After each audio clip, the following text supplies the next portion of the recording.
जैसा कि आप तमामी लोग जानते हैं कि इस वक्त हिंदुस्तान के अंदर कोरोना की एक बड़ी लहर चल रही है और बहुत सारे इलाकों के अंदर लॉकडाउन भी लगा दिया गया है और बहुत सारी मसाजिदें भी बंद की जा चुकी हैं और बाज़ जगहें वो हैं जहां पर चंद लोग नमाज अदा करने के लिए जा रहे हैं। लेकिन सवाल ये पैदा होता है कि जो लोग घर पर ईद की नमाज अदा करना चाहते हैं, घर पर ईद की नमाज पढ़ना चाहते हैं, वो किस तरह घर पर ईद की नमाज पढ़ सकते हैं। तो याद रहे कि गुज़िश्ता साल जब कोरोना की पहली लहर आई थी तो उस वक्त उलमा इकराम ने और मुफ्तियान निज़ाम ने ये ऐलान किया था कि जिस इलाके में भी लोग रहते हैं वो अपने इलाके के अंदर प्रशासन की जो गाइडलाइन है उस गाइडलाइन को देखें।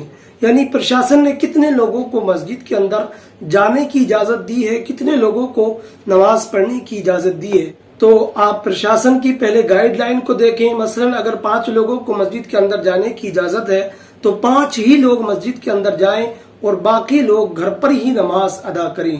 तो अब हम घर पर किस तरह नमाज अदा करें, कौन सी नमाज घर पर पढ़ें, ईद की नमाज पढ़ें या इसके अलावा और कोई दूसरी नमाज हम घर पर पढ़ें। तो याद रखें कि हमें घर पर जो नमाज पढ़नी है वो नमाज चाश्त पढ़नी है जो कि 4 रकात है। फुक़हा फरमाते हैं कि अगर किसी की बेइत्तेफाक ईद की नमाज छूट जाती है तो वो उस वक्त नमाज चाश्त अदा करे, चूंकि नमाज चाश्त के बेशुमार फजाइल हैं। अब जो लोग घर पर इकट्ठा होकर चंद लोग ईद की नमाज पढ़ लेते हैं तो क्या उनकी नमाज होगी या नहीं।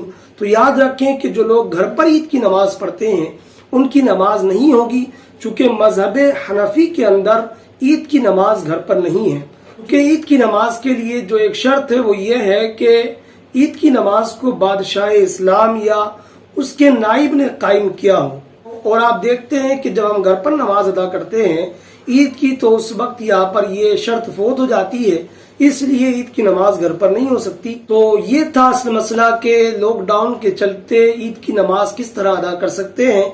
तो घर पर 4 रकात नमाज हमें नमाज चाश्त अदा करनी है।